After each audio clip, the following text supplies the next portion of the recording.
Birmingham to our first responsibles in our county, those who are always ready to answer the call. We had multiple agencies involved in this yesterday. There's a list of them, and I'm sure that EMA Director Rogers will be discussing that in just a few moments. And also to our friends in Piedmont, who were very helpful in this situation as well. We want to tell them how much that we appreciate them leaving their homes. Their families support them in the work that they do, and we're very much appreciative in the job that they do for our county. And now I'm going to turn it over to EMA Director Sean Rogers.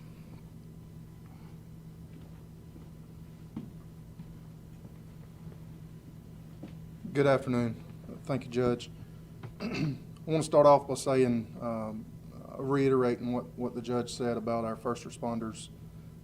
It was a very difficult scene yesterday. There was a lot of challenges that we had. It was in a very remote area. The communications was struggling. We had some outages with cellular providers that slowed down us being able to communicate with each other effectively. But all in all, as far as the first responder side goes, I think it went as well as it could. As the judge mentioned earlier, our condolences are with those who are suffering from the losses and those who were injured during the accident. I'm going to go through this and detail some information, or provide some details on what happened, so we make sure that we have the facts and everybody is provided that information at the same time. We've received numerous requests for interviews and live interviews and Zoom calls and things like that. So we decided to go live on Cherokee County EMA's Facebook page. I believe it's going on the Sheriff's Office as well, Cherokee County Sheriff's Office Facebook page, and then our media partners who are here with us. Yesterday, just before 4 p.m., Cherokee 911 received a call or multiple calls from the ATV Park down on County Road 8, reporting a ATV accident or a side-by-side accident. At first, we didn't know the number of patients. First responders got on scene within about 18 minutes from the time of dispatch to provide those details so we could get everything in motion to get the resources to the scene as quickly as we could. Now keep in mind, from the time of dispatch, 18 minutes till our first responders made it to the crash site in a very remote area that is a lot of trails and rough terrain. So 18 minutes is pretty remarkable for that area. Once they got on scene, they provided information to Piedmont Rescue, who were en route, and multiple helicopters were called. Once Piedmont Rescue arrived on scene, they made the determination to request additional helicopters. A total of 4 were dispatched to the scene and flew 3 juveniles, 3 children, and 1 adult female to trauma centers in Birmingham. Piedmont Rescue then requested mutual aid from Atrium Floyd Cherokee EMS. They responded with 2 units and provided assistance to Piedmont Rescue. In total, the ambulances transported 4 patients to Floyd Medical Center, or Atrium Floyd Medical Center in Rome, Georgia. Fire personnel made sure that the scene was safe for all 4 helicopters to land. They provided critical assistance to EMS on getting those patients to the helicopters for them to be life flighted. Once we determined, kind of what all was going on scene, we requested the Sheriff's Office to respond to conduct a thorough investigation so we would know exactly what happened, since it's involving so many children and at the time 1 fatality. The female that was flown to Birmingham to the trauma center later succumbed to her injuries. and at that time, the sheriff's office was notified of the second fatality. Right now, we don't have any updates on any of the patients that are at the hospital. We don't know any of the statuses of those. We'll try to find that out later on this afternoon or even tomorrow, but right now we don't have any update on those. I'm going to turn it over to the sheriff and let him talk about what his office done as part of the investigation and looking into the facts surrounding the scene.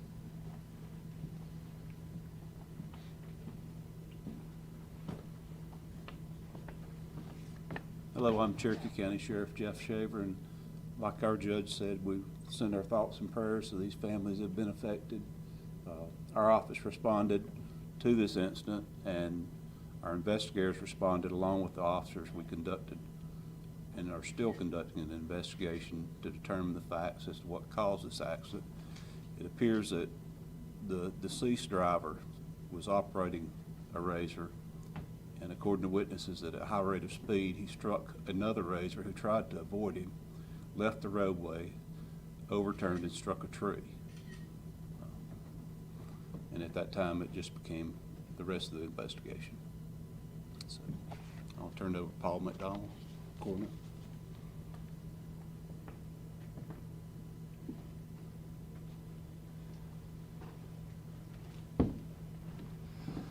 I'm Paul McDonald. I'm the coroner, Cherokee County, Alabama.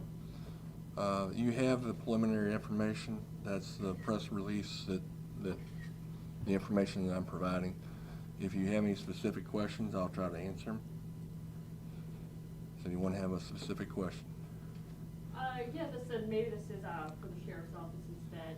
Gilad Malamed was 11 alive. In the park itself, we know this was a remote area. Is there anywhere more specific, whether it's a trail number or area of the park where this happened? And then we saw some posts from agencies just reminding people of ATV safety. If somebody could speak to that, including the capacity of this ATV if they went over capacity. Okay, I'll let the sheriff speak to that. Any other questions for me? Thank you.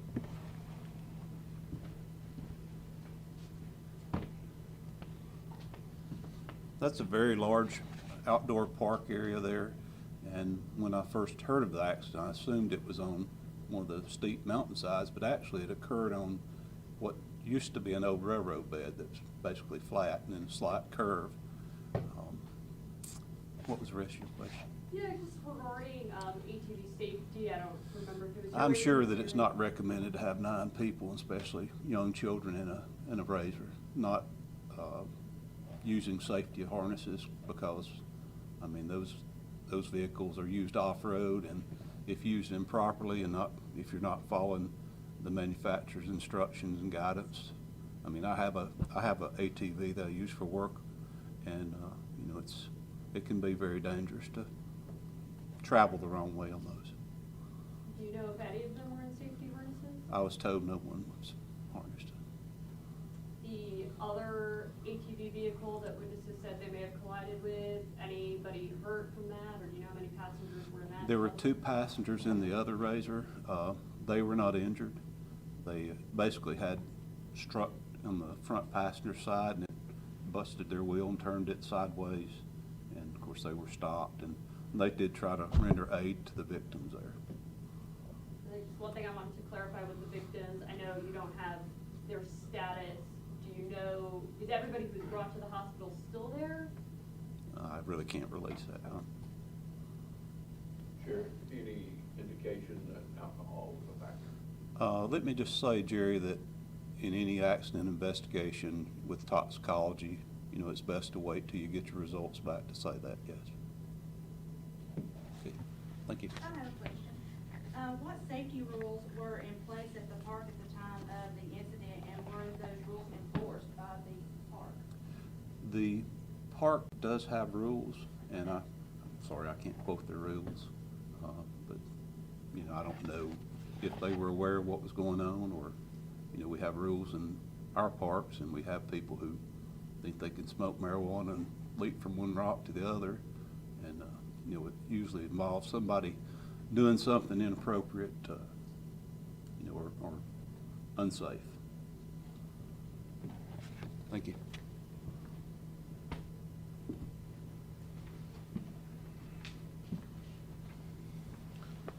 All right, thank you, Paul and Sheriff. So to address a couple of the things that that was asked, the side-by-sides, you know, I'm not familiar with exactly what kind of seating arrangements that was going on in the side-by-side. As the sheriff alluded to, the report is, or the information being provided is that no one was wearing a harness or restrained.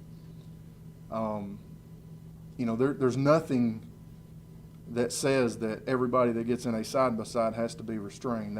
That's one of those things that personal responsibility has to be taken to ensure your own safety and the safety of those that's in your care. We can make laws. We can do things.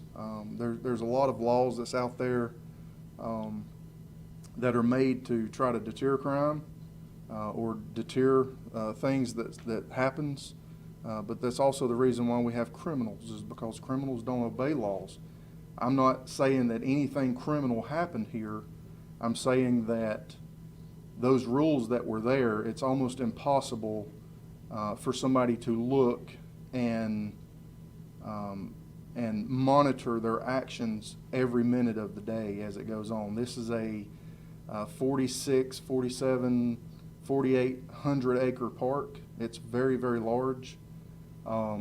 And there is an amount of personal accountability that comes in there that people have to make sure that they follow for the safety of themselves and others. We wish and we hope that everybody would follow the manufacturer's recommendation or the rules that are at the park. But unfortunately, in almost every accident that happens, whether it's at the ATV park or whether it's at Cherokee Rock Village or whether it's at Little River Canyon Falls, almost every accident that happens is somebody has a lapse in judgment or they do something that is unsafe that leads to someone being injured or killed. So, you know, we can go and we can what if this to death. What if they done this or what if they done that? But, you know, the fact of the matter is it happened.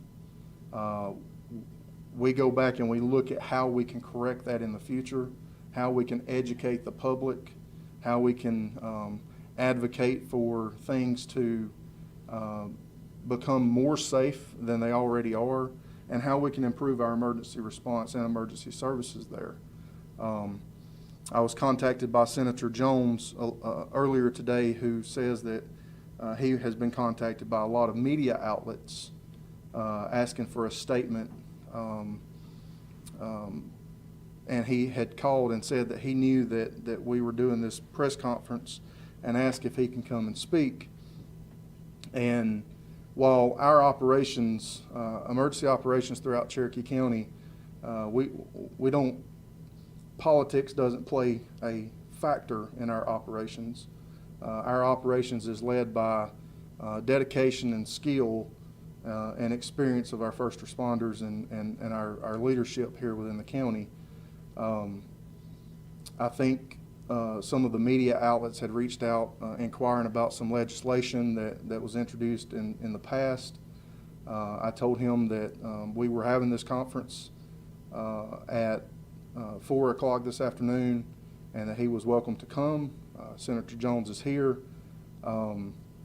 He's going to address a few things and you know, we appreciate his continued support for the enhancement and betterment of public safety, whatever that may be. So, Senator Jones, I'll let you say what you want to say. Well, can I have a question for you real quick? Yes, I'll answer it as soon as I get back.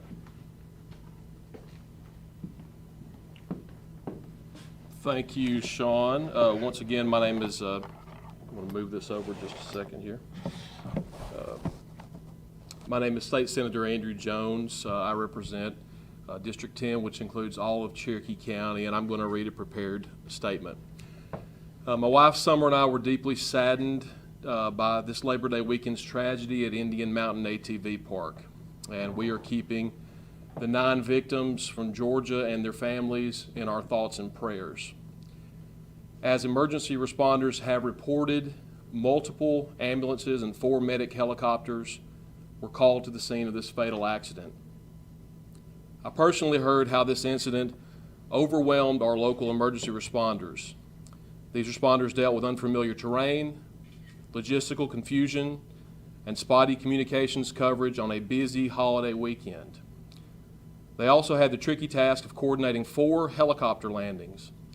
And for all these reasons, our first responders deserve our highest commendation. I have long been concerned about unofficial reports from the park of rampant drinking and driving under the influence, virtually zero enforcement of the park's own rules, and an inadequate emergency response plan in coordination with first responders. These are just a few of the reasons that I authored SB 234 to provide reasonable safeguards for Cherokee County ATV parks. Unlike almost every other business in Cherokee County, there are virtually no regulations at Indian Mountain ATV Park. As we saw this weekend, operating these machines can be dangerous and even deadly, and public safety is paramount. Much of this could have been avoided. If SB 234 had been enacted, contracts for emergency services, liability insurance information, detailed maps of the park would have been required to be submitted to the county. These maps would have included access points, boundaries, maps of the trail network, creeks and streams, road crossings, and traffic routes to the park. All of this data would have helped to streamline emergency response on a crowded holiday weekend and helped to unburden our first responders, allowing them to reach the victims in a much more timely manner. As many local residents know, only 2 ambulances regularly cover the entirety of Cherokee County. Indian Mountain ATV Park has hidden behind cries of overregulation, seemingly as a way to avoid the accountability of any new safeguards that were sorely needed on this Labor Day weekend. Similarly, the elected officials that block this legislation and those who continually shirk the responsibilities that they have and turn a blind eye to safety issues surrounding the park have a lot to answer for. Defenders of the park continually compare Indian Mountain ATV Park and Weiss Lake, for example. These comparisons talk about the need for personal responsibility and attempt to absolve the park operators of any responsibility. This is a false comparison. Weiss Lake is not private property, but Indian Mountain is private property traversed by the public. People don't pay admission to go to Weiss Lake, but they do pay admission to go to Indian Mountain ATV Park. Law enforcement is present and rules are enforced on Weiss Lake. However, there is no law enforcement presence at Indian Mountain. Thus, it falls to the park to enforce its own rules. So when 2 adults and 7 children, after paying admission and signing liability waivers, climbed aboard a single ATV designed to haul half that amount of people, it would stand to reason that a park staff member should have intervened. When children as young as 1 year old were crammed into an ATV, why didn't the park step in? Morally, I cannot understand how Indian Mountain ATV Park should bear zero responsibility. While it remains to be seen as to whether alcohol was involved in the incident, I have concerns as to whether rules against the consumption of alcohol, including, for example, cooler checks, were being enforced by the park. We do not need to forget that Cherokee County is a dry county. At least 1 lawsuit is ongoing regarding Indian Mountain ATV Park currently. Given incidents like this, I would not be surprised if additional legal action followed in the future. In the end, I have faith that our justice system will sort this out. And finally, let me say this.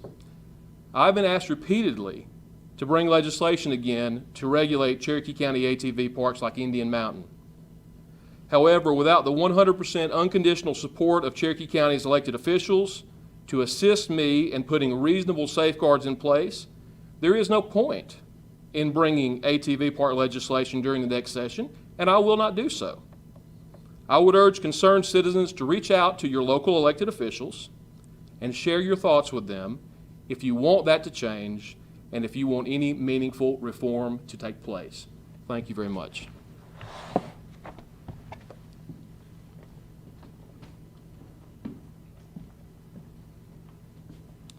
Thank you, Senator Jones. There is one thing that was mentioned during that I do want to correct. Cherokee County, the ambulance resources that are available inside Cherokee County in its entirety is more than two. So Cherokee 911 manages the contract for our EMS provider. Currently, we have 3 24-hour trucks, a 12-hour, 6-day-a-week truck, and a net truck that is in full operation within the county. In the southern end of the county, Piedmont Rescue covers a small section that includes the Indian Mountain ATV Park.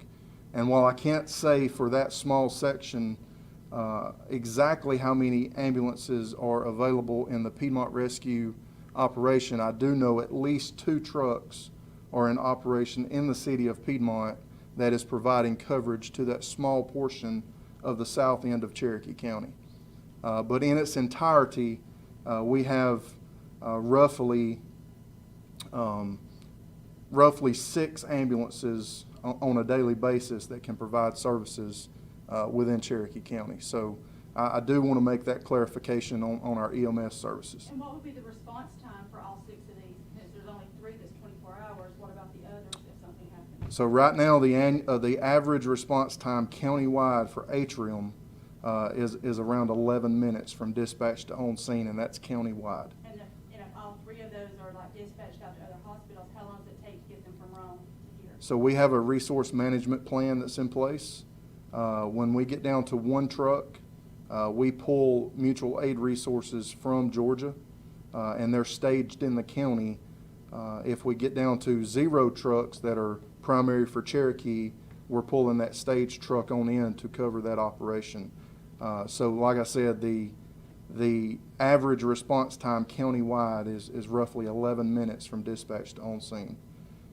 Piedmont Rescue and Atrium Floyd EMS provide very good service to the citizens of Cherokee County. If they didn't, then we would be looking at other replacements for them. But we are extremely pleased with the EMS response throughout Cherokee County. And I have just a couple more questions when I'm done. Has the park had previous incidents of serious injuries and fatalities in the past? And if so, will those be released for the media to cover for public records? I will have to go back and look to see how many injuries or fatalities that we've had at the park. I do know there are some, but I don't have an exact number on that. But if you will give us some time over the next week, I can provide that. Is there any more questions? Probably be for the sheriff or maybe the coroner. I know earlier in your Facebook post, still notifying next of kin. At this time, are you able to release any of the victims' names or just any more information about them? Right now, due to the sensitive nature of it being children, juvenile children, we're not releasing any of that information until we can ensure that everyone has been notified that needs to. Once that notification has been made, we will, in coordination with the coroner's office and the sheriff's office, release the appropriate information. Anything else? Again, our thoughts and prayers remain with the family and the victims that were injured, and we pray for comfort and a speedy recovery for them. Thank you.